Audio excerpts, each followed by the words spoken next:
Et 7h44, on a pris un petit peu de retard sur Sud Radio. L'édito politique avec vous, Françoise Degois, comme chaque mercredi. Bonjour. Bonjour Patrick. La campagne des Européennes, elle commence à vraiment s'installer dans le paysage, dominée par Jordan Bardella du Rassemblement National à 32%, 32,5% même, selon le rolling Sud Radio, IFOP, fiducial pour LCI et Le Figaro. Et pour la première fois, Françoise, ces élections annoncent une véritable recomposition. Oui, absolument. D'abord, elles seront historiques, car le contexte est absolument inédit. Une guerre en Europe, un Proche-Orient sous tension extrême, et puis bien sûr, une crise enquistée sur le plan national. Alors, on a déjà connu, Patrick, des scrutins européens où la majorité a été laminée. François Hollande en a fait l'expérience, comme Jacques Chirac. Mais on n'a jamais connu, à 2 mois du scrutin, un tel écart entre la liste de la majorité, qui est relative, et l'extrême droite.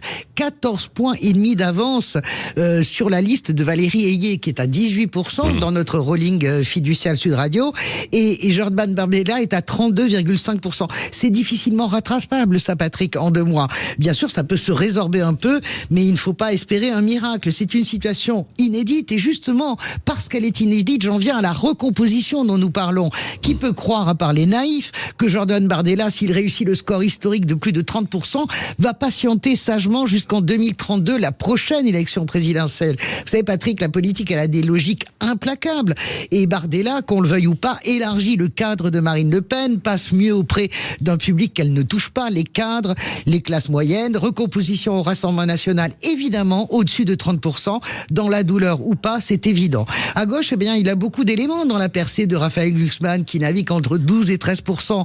Mais au-delà de ses qualités personnelles et de la faiblesse de ses adversaires à gauche, que ce soit Marie Toussaint, Léon Desfontaines ou Manon Aubry, il y a aussi un moteur très fort dans ce succès annoncé de Raphaël Glucksmann, le désir pour la social-démocratie de sortir enfin de l'hégémonie Jean-Luc Mélenchon, qui empoisonne tout depuis 2022. Tourner la page, ne plus en être réduit à voter utile Mélenchon comme en 2017 ou en 2022. Alors Raphaël Glucksmann, il a beau répéter Urbi et Orbi qu'il n'a pas d'ambition présidentielle. Qu'est-ce que vous voulez que je vous dise? Si le 9 juin, il affiche un score au-delà de 12%, il sera de facto l'homme qui a réveillé la social-démocratie. Et comme me disait ma grand-mère, l'appétit vient en mangeant. Mélenchon le sait d'ailleurs, il va accélérer dans cette campagne. Et puis on termine avec les Républicains. Eux aussi, ils jouent leur survie face à Marion Maréchal. Pour le moment, François-Xavier Bellamy parvient à maintenir la distance à Reconquête. Et il faut que cette distance tienne. Pourquoi?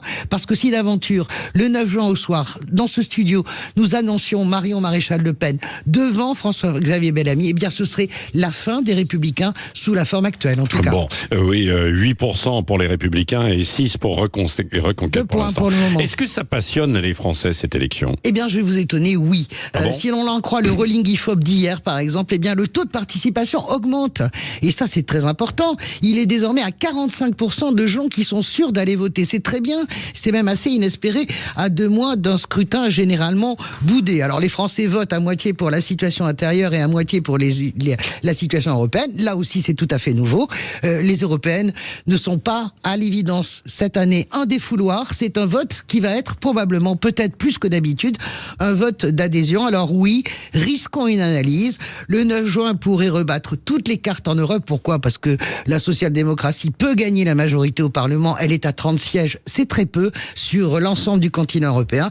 Et puis surtout, en France, ce sera probablement l'émergence de nouvelles figures qu'on n'attendait pas. Merci Françoise Degois. Vous revenez tout à l'heure à 8h15, juste après Elisabeth Lévy, en débat. Elisabeth Lévy qui parlera des Jeux Olympiques. Puis tiens, on évoquera peut-être la liberté d'expression avec ce qui s'est passé hier aussi en Belgique. Il est 7h48.